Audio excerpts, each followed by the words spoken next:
Okay, so here's another example of a class that you'll see. This is program 7.3 from the textbook, and it's a rectangle class. So you'll see that it has two private data members, length and width. Our public member functions, we've got a set function for both data members, length and width, a get function for both length and width, and we have a get area function. Keep in mind that the names of the parameters in the prototypes are actually optional. So a lot of times the textbook author will not put them in the prototype. It's fine to not put them in the prototype, but if you want to, I just want to use the same names they did, you can, okay? But if they're not here, you have to know that that's acceptable. And it's only in the prototype, it's not in the function itself.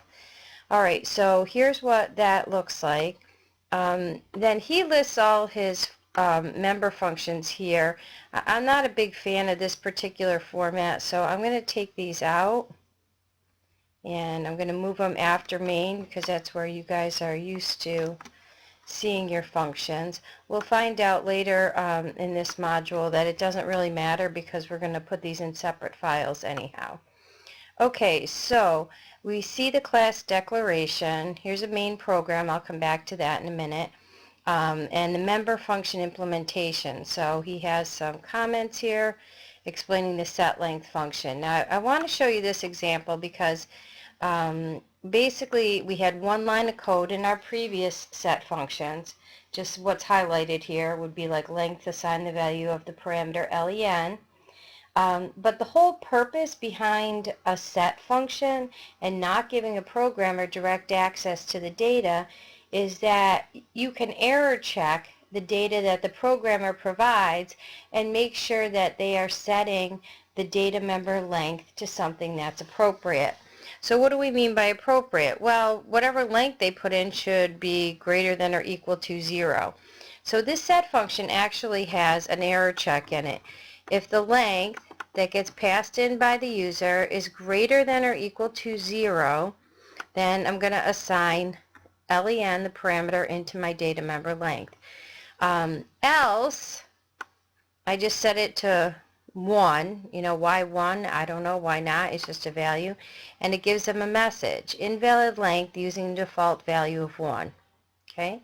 So that's why set functions are better than giving a programmer direct access to the length data member, because we can be sure that when they call the set length function, it will be set to something valid.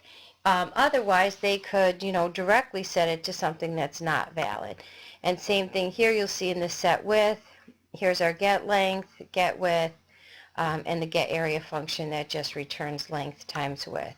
So if we look at the main program, I've got a rectangle object called box, two variables, box length, box width. So we prompt the user to enter the box length and box width. We call the set functions. Now before we just had numbers here. Here we're letting the user input the data. And then we run the program, and you have output statements here that says here's your rectangle data. Okay, so let me run this. And if I run it,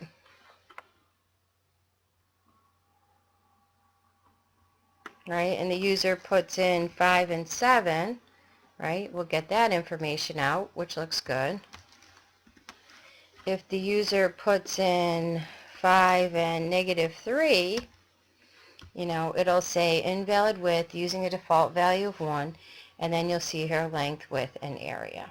Okay, so that's another example, kind of putting everything together. You'll start to see in classes, as you move from one example to the other, they're all really very similar.